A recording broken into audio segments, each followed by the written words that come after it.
Alright, so welcome to the unboxing of the Aqua One MiniReef 160. Now, if you're going to pick this up from a local fish shop, make sure you have a car that's big enough to take it. I drove up there with my Honda Civic, and while this one fit, this big box at the back did not, so I had to get a bigger SUV to come and pick up the cabinet on a separate trip, which is kind of annoying. And also make sure you also have two people to pick it up, because these things are quite heavy, so you want to make sure that you have enough, muscle to take it around. But without further ado, let's get into the boxes, and with a bit of movie magic, we're left with just the tank. And the cabinet is definitely not behind me. And let's do it again.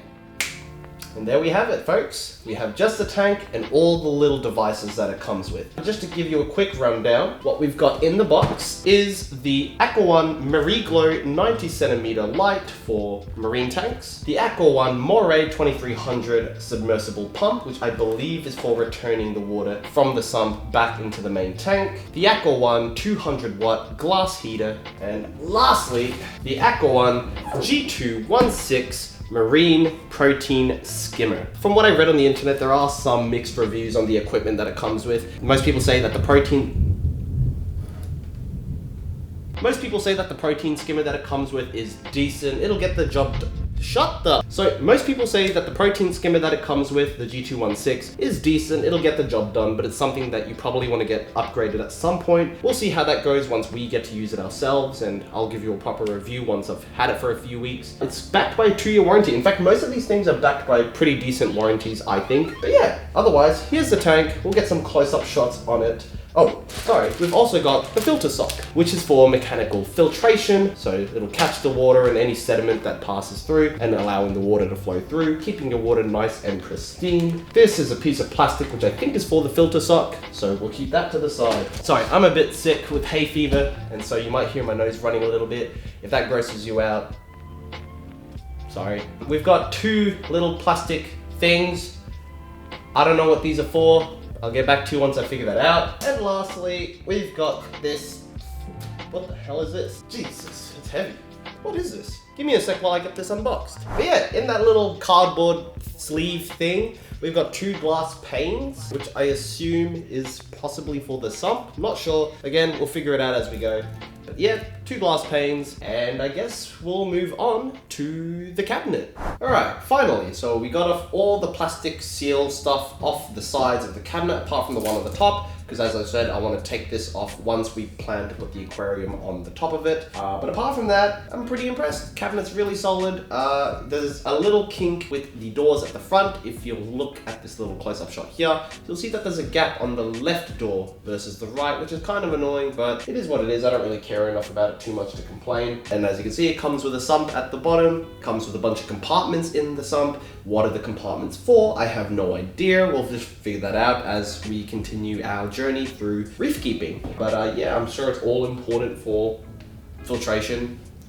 I don't know what I'm saying. But yeah, otherwise, pretty solid, pretty cool. Here's a little hole thing where plumbing will go through to connect the aquarium to the sump. And apart from that, it's pretty straightforward. It's just a cabinet with a sump in it. I should also mention that it did come with these two boxes right over here, which I assume is just plumbing. So I'm not going to open it up because it's plumbing. It's not fun. So without further ado, let's go to the complete aquarium. And there we have it, folks. Here is the completed build of the Aqua One MiniReef 160. And to me, at least to a novice, it looks really good. As soon as I turned the lights on and I saw it with all the rocks and the substrate and the water all cleared up, I was sitting here in front of an empty tank for at least an hour just staring at it. But yeah, to give you a quick rundown, you've got the MiniGlow lights at the top. I've heard that they're not that great for keeping corals. If you want to do a fish only tank, then they're fine to stick with. But if you want to have a mixed reef, for example, you might want to look at upgrading the lights. I've been told that perhaps you can keep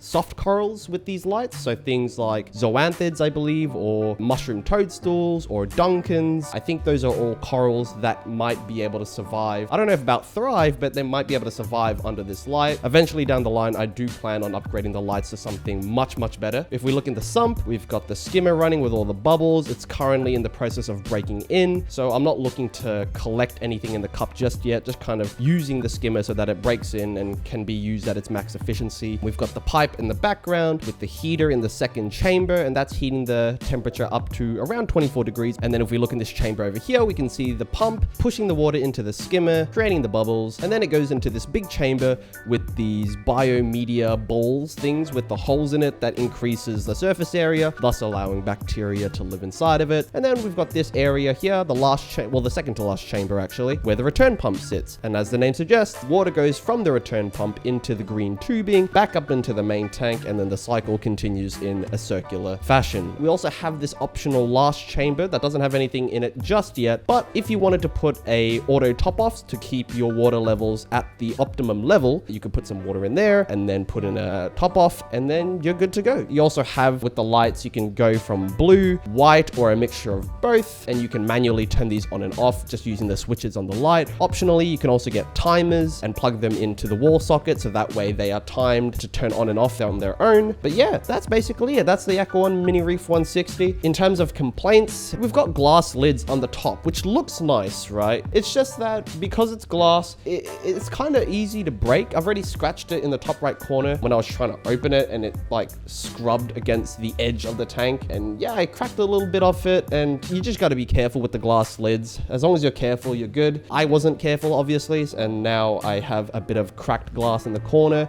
It's only a little bit though, so it should be fine. It's just that, you know, you probably want to make sure that you're being really careful. Don't let kids open it because they're definitely going to crack it. I think that's all I have to say about this thing. Otherwise, I'm really happy for what it is. You know, it's a starter set, gives you everything you need. The pump and the heater do a great job from what I can tell. The skimmer, I've been told, is not that great, but because I'm new to this hobby, I don't really have anything else to compare it to. And from what I've noticed, the skimmer's fine. It collects crap when I want it to collect crap. But otherwise, yeah, would I recommend this tank? Absolutely. If you're getting into the hobby for the first time, these are great tanks to get. If you want the smaller ones, you definitely can. And I know there's one that's bigger than this. I think it's like 220 liters, I believe, whatever that is in gallons. Highly recommended. Comes in white and black. But yeah, I think that'll wrap it up. I think I've said all I wanted to say. Hey there, Reza from the future. Just wanted to quickly mention something that I forgot to mention while I was recording the video. The tank actually comes with a foam mat that sits between the cabinet and the tank, and that's to prevent any kind of uneven pressure from the tank that might result from, say, debris that's sitting in between the tank and the cabinet, which can cause like fractures if left for a long period of time. So the foam mat comes with it, and also comes with a black background by default. It's actually just a black glass panel,